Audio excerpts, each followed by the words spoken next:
don't stop.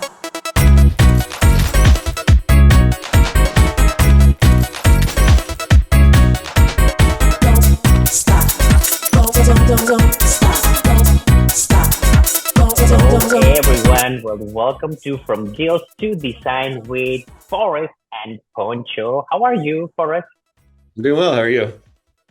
I've been doing well. I've been told that you've been in Chacala. Where is Chacala? I don't know where is Chacala. Yeah, so since I kind of made the transition from PV to Guadalajara, I got a lot more interested in the beaches in Nayarit, just because they're closer. When you're driving from Guadalajara, sometimes the traffic is a little rough. So for a while, my favorite was San Pancho. And the last time I was visiting, I had a friend visiting from Northern California. She suggested that we spend a couple of days in Chicala. And she was like, "Have you ever been?" So I had never heard of it, but these are usually my favorite places. So the next day we left San Pancho and she got an Airbnb and I did too in Chicala. So it's growing really quickly, but it's just kind of a little tiny bay of a it's a more Mexican beach town. They have pretty good restaurants, and it's just the water is so much calmer than Puerto Vallarta because it's already in that bay for Nayarit, but then it has even a smaller one. So this week, Monday after I went to San Blas with some friends to see the eclipse. We decided to spend one night in Chicala. So it's growing quickly. It's still a little tiny undeveloped town, but there's a lot of potential there. And it's just feels more intimate than places like Sayulita and San Pancho. So, So technically, it will be a place to go and visit for 2 nights, probably, or the weekend, technically. yeah, unless you just want a very, very, very relaxing place to stay. The first Airbnb I ever stayed there, one of the most beautiful buildings I've ever seen. It is very like Tulum style. It was like pink and had beautiful arches and stuff. Um, but it was about $350 a night, USD, which is insanely expensive for that area. I think most Airbnbs were like $50 or something. So I think they're already getting ready for the rich, almost like the yoga tribe. They have like yoga on the rooftop and stuff like that. So we'll see what happens there. It has a good feeling. And so I guess since I have like had interest in buying property in San Pancho before, I went a little bit down the road for a place a couple of years ago, and Mexico's so different, So I think it'd be helpful if you could like help us know some of like the pitfalls and things to look out for as a first time, especially an international buyer, because I know Yeah. there's a lot of different regulations near the coast, and it's just a whole different world than with U.S. real estate. Yeah, it is. For example, the real estate is different from here as how it is in Guadalajara, for example. Mhm. The first thing that is different is that here you can own a property under the trust, which is by law, it's good for 50 years. And what happens after those 50 years, just you renew it. People, they have this misconception that the government will own the property. No, it's technically you will have the rights and the obligations the same as me. You pay the same property taxes, you get the same discounts in property taxes. You can do whatever you want with your property. You can rent it, you can live there, you can remodel. So you have the same rights and obligations as me. Um, that's the only that's the thing. For example, if you own in Guadalajara, well, because we are X number of kilometers from the Mhm. coast, you don't need to have that representation under the trust. I'm not that familiar with the real estate in Guadalajara, but I know for the number of kilometers by around the coast and around the border, you need to have the trust. But the same as Mexico City or in Guadalajara, you don't need it. So that's the Yeah. difference between there and here. Other thing is that One question I have is, are Mexicans required to use the trust as well when you're in Puerto Vallarta, that close to the coast? no, we are not required, but it's also that's a very interesting question because Mm. lately are more Mexicans that are using this. And the only reason is because technically you are telling the bank if something happens to you about what's going to happen with the property, who is your beneficiary. I Because gotcha. Mexicans, we don't do, it's not this culture of putting or doing a will. Yeah, We love to celebrate that, right? But totally. we are so afraid to talk about it. Yeah. So well, it's just like in the movie Coco, for example. But we are afraid to talk to, for example, to my mom. I never talked to her about how she wants, what she wants Yeah. when she passed away. So Yeah. when the moment that she passed away, I was like, okay. So I tried Mm. to think What what do we I, do? she, yes, exactly. So I had a little bit clear on my mind. But yeah, we never talk about these things. She was very good enough that she did a will. But there are many people that they don't have the will or they don't do the will because they think that it's an expense about it. So the thing with the trust is that lately it's more Mexicans that are using this because technically you are giving instruction to the bank who is going to be your beneficiary. And in case if you don't have the will, well, the instructions are there and the property will go to that person and that person will be in charge to pay to for the transfer tax and things like that. Versus if a Mexican doesn't have the will, it's gonna have to probations and to the Yeah. court, and it's gonna take a long of time. For example, in San Pancho could be a case like that, or here in Vallarta, that people they just give it to the kids, but they don't have Mm. anything in paper, so Yeah. that could be a problem. So that's why it is also very important that people like you that they work with a professional real estate agent that is certified by the association of real estate agents around the bay. I mean, they can belong to AMPI Vallarta, AMPI Nayarit, AMPI Cabo Sur, Mm. or AMPI Compostela. So they are technically the four ones that they cover the entire bay. That we have like trainings and we have webinars, we have education, and also there are some requirements if someone wants to put their property for sale, like a house or a condominium or a piece of land too, in order that we can provide the assurance to you, for example, about what you are buying, because could be the investment of your life or the money of your life, that you have the assurance that everything is okay and you are not carrying um, problem in the future. So Yeah. that's very important. Which I guess that's probably one of the things that happens a lot when Mexicans don't use a trust and they're just like passing it down. And I've seen it happen before. Then like all of a sudden they sell the property. Nobody really knows who owns it, or like, and it's just like a mess once you get that far down the line. So Yeah, and you know what? It's very interesting because now that you say that about San Pancho, it's I mean I love San Pancho and I think it's one of the magic towns and also it's kind of close to my name. However, yeah, yes, there are some pieces of land that they are kind of native lands or ejido lands that people like if they don't do their due diligence, they can get into this probably in this mistake. For example, I have this client which I like him a lot, he and his husband. They asked me that they want to be in San Pancho, right? But they did their research and they found a piece of land. In the end, everything went well, right? But there were those little stones on the road that well, if you can have a clean deal, technically, well, just go into that, right? Yes, of course, you can get probably a better deal about it too, but always it's gonna be those little hiccups that can cause you a stress. You never know, right?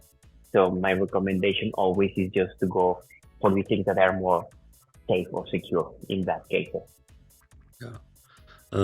Another thing that I kind of ran into during that time I was trying to purchase a property in San Pancho is just I don't think a lot of Americans even know what a notary is.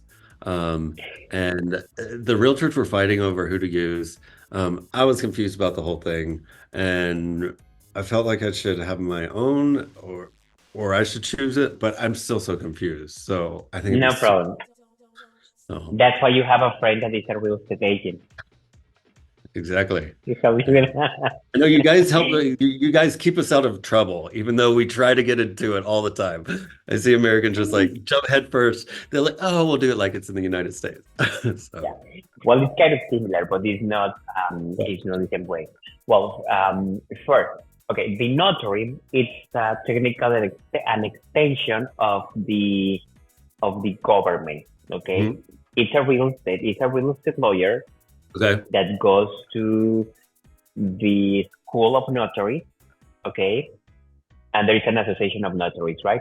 In order that someone wants to be a notary, has to have a law background. They have to go to the notary school and then okay, can apply to get a notary. It's not as easy as people may think. And probably, and how is to be a notary in the States, for example, that what you know about it. Well, the concept is just completely different. Like, we have like real estate lawyers. Every state is different. It's a little bit harder in Alabama, where I'm from. I think we just don't have the same thing. The closest we have in name is like a notary public, but that's just for like signing documents. So, are you saying that every notaria in Guadalajara, there are millions of them, they're all just for real estate?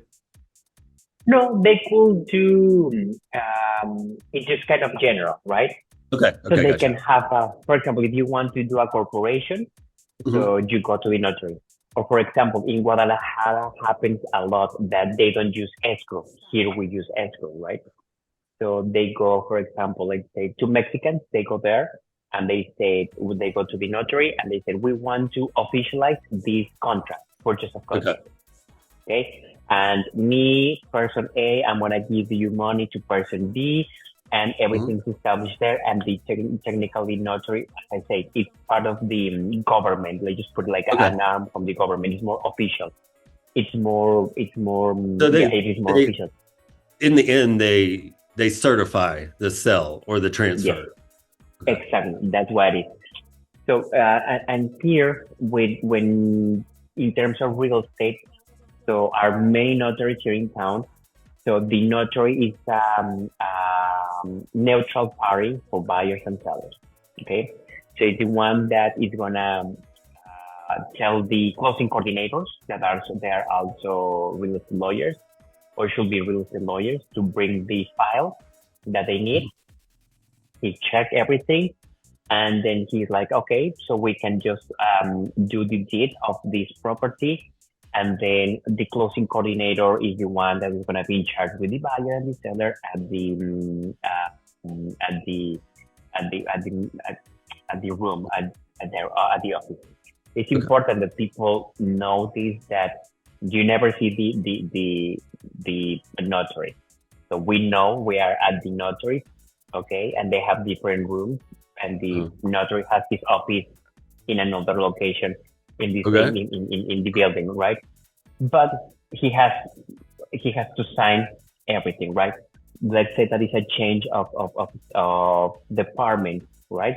That they get the information, the others they review and everything technically when it goes with him, he just signs and then it goes sent to Guadalajara, those deeds to get officialized and then they come back. It's very important also that people know that their deeds when they close their properties, they will get the deed after 3 months more or less.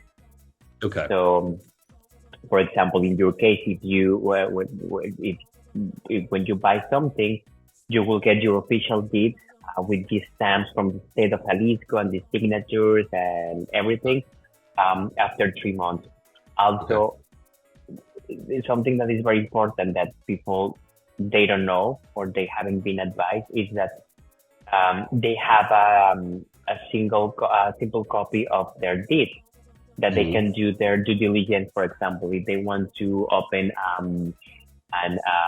bank account, or if they Yeah. want to change their services under their name, so things like that. So it's pretty useful. So the notary, that's technical, that's what he does, Okay. real estate lawyer, and you never see the notary when you are closing.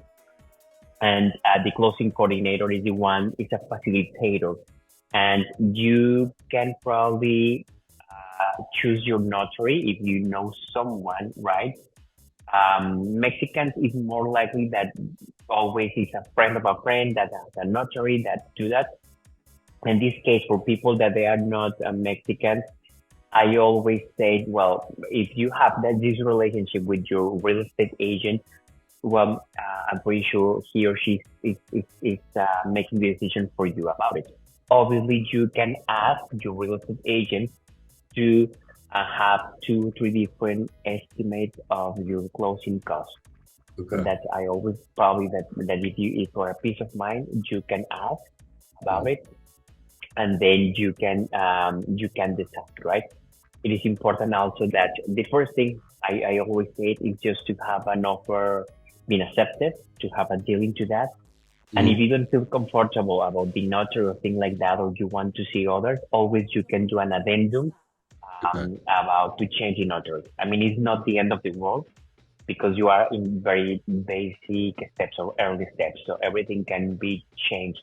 Obviously, when Okay. you are almost at closing, and if you try to change a notary, that's when things could be a little bit more complicated, a little bit. But if it's just in super early stages, I think you can. Everything is possible to do that.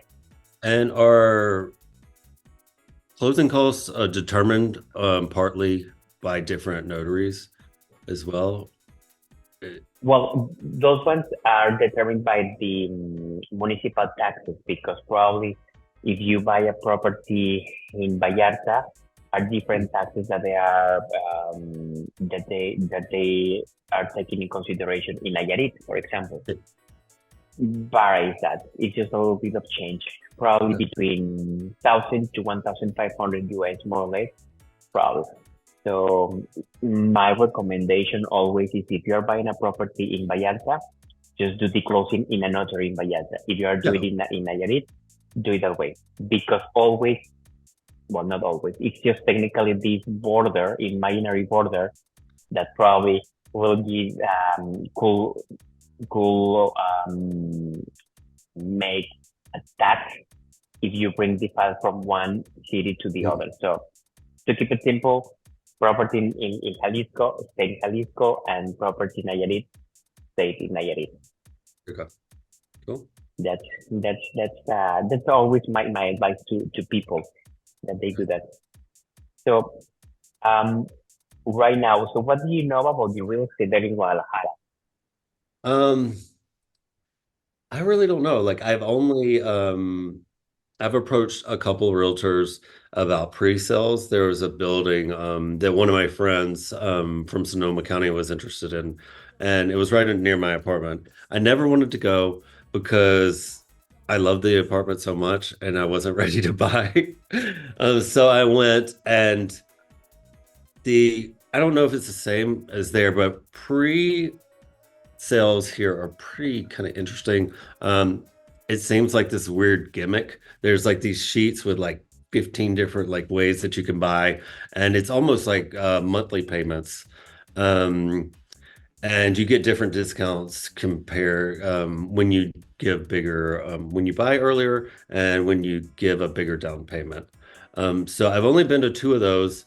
They're building so many condo buildings. I haven't been to many, even though I would love to see more buildings because I am kind of shopping around a little bit because inflation is getting insane here. Property values are going up. And I love what's happening. The buildings are pretty interesting, but also the building that's right here that I wanted to live in was supposed to be delivered last July, and it's still not delivered yet. I probably could have bought it because when I went, it was supposed to be delivered in 3 months. They're like, okay, you have three payments, that are huge. So it, it's interesting, it's different, but also like things that kind of make me hesitant are you can just put your down payment on a credit card. It seems like such a bad idea. But I think we're doing it here. I think that's kind of what's going on. So That's very um interesting. That's very interesting that you can put your down payment there in the credit card. yeah. Again, there is another reason for me to go and visit you and do those tours and get to know more about it because it's probably we can keep doing another video about the difference of real estate there and here. So, I mean, mm, I didn't experience real estate that much in PV, but it was eye-opening just from the couple of visits that I went here. So I would love to go in every one of the buildings to find the right one. I just don't know if I can traffic all the phone calls from the different realtors. So, well, it's you know what? It's very interesting because in Mexico City, what it is, they let's say if you want to buy something, mhm. because also the city is very big. That's what I've been told, right? If you want to buy something, you do your own calls and then you call to different real estate agents, and Mhm. that's why probably it's almost the same there. It's something that I have just to find out about that. My recommendation always is just to find that you Get a personal realtor. interview. Yes, that you interviewed three of them, and if you do the click with one of those, and then that realtor is gonna help you just to find your dream place. Or that's what I always tell people. They don't have to choose me right away. They are in the right to interview another two, and they can see what value they can add them in their transaction. Could be for a buyer or for a seller, and I think that's pretty good too. Um, Uh, I agree, um, and I'm the same way with design. And like, you know that you're high quality, you're trustworthy, and you're a good realtor because you can be like, just interview me, you'll come back, or you're not the right one. So yeah, I think exactly. that it it's good to find the right one and have a good fit anyway, a good relationship with a realtor as well. So Yeah, yeah, it'd be interesting. Like, there's a lot of things I don't know about Guadalajara because we even have realtors for our apartments. And I'm dealing with one right now, and it's just a nightmare. So, but I think it's one of the only ways that you can rent an apartment. And usually each building has their own realtor, but you can also have independent realtors. So, it's been a pleasure to talk to you again and have yeah, you it was here. Well, great to well, see you. And actually, this like, is our show. This is our show. It's not just my show. It's our show. I can be the sidekick. I'm okay with that. And it's super helpful because my Spanish is pretty good. It's not amazing, and I miss a lot of things. Like I'm doing everything in Spanish, which you're going to pay a lot more if you're doing it in English here, and it's difficult. But I would like to know more. I have a ton of questions, and I think it's super helpful for other people because so many people are moving here. Um, and I think it's more difficult here, but real estate there is kind of a beast too. So thank you. I appreciate it. No, you're welcome. Well, I invite everyone that they keep watching from deals to design. And then if you want to know any topic or if you want that we talk about any topic in a specific, just send an email to Forrest or just send me an email and we're going to be very happy to bring all those ideas. And we want you that you are part of this from deals to design because to create this community and things like that. And don't forget to follow him and to follow me. Do Yep. you have any other things Forrest to add? Glover design. And also sometimes it's easier just if they have a quick question, you can always send me like a direct message on Instagram too, if you can't find my email. So cool. Sounds good. That's perfect. Well, Forrest, I'll see you pretty soon.